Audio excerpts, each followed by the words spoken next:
جب برف صرف حسین نہیں رہتی بلکہ زندگی کا سب سے بڑا امتحان بن جاتی ہے، تب سمجھ آتا ہے کہ آزاد کشمیر کی خوبصورتی کے پیچھے کتنی مشکل کہانیاں چھپی ہیں۔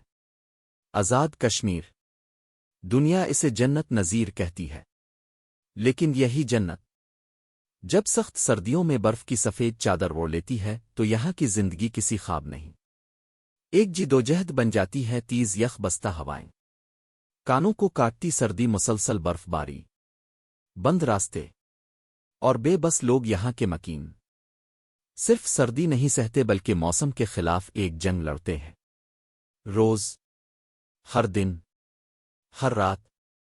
ان گھروں میں جائیں جہاں لکڑیاں کم، ایندھن ختم ہونے کو اور ہر لمحہ یہ سوچ آج رات آگ جل پائے گی یا نہیں۔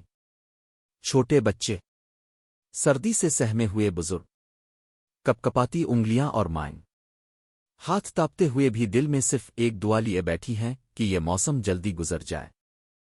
شدید برف باری راستے بند کر دیتی ہے، خوراک کا پہنچنا مشکل ہو جاتا ہے۔ گندم، آٹا، دال، بنیادی ضروریات سب کسی قیمتی خزانے کی طرح لگتی ہیں۔ کچھ گھرانے راشن گن گن کر استعمال کرتے ہیں تو کہیں بچوں کی خواہشات بھی موسم کے ساتھ جم کر رہ جاتی ہیں۔ یہ لوگ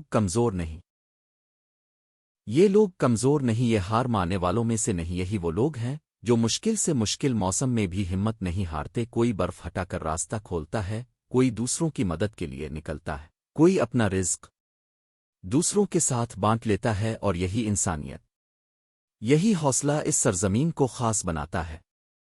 یہ آزاد کشمیر ہے، یہاں کی وادیاں صرف خوبصورت نہیں، یہاں کے لوگ بھی عظیم ہیں۔ سردی، برف، طوفان، مشکلات سب آتے ہیں، لیکن یہاں کے لوگ ہر بار مزید مضبوط ہو کر کھڑے ہو جاتے ہیں۔ اگر آپ بھی ان بہادر لوگوں کے حوصلے کو سلام کرتے ہیں تو اس ویڈیو کو ضرور شیئر کریں، کیونکہ یہ صرف کہانی نہیں، یہ ان لوگوں کی حقیقت ہے جو اب بھی ہماری دعاؤں کے محتاج ہیں۔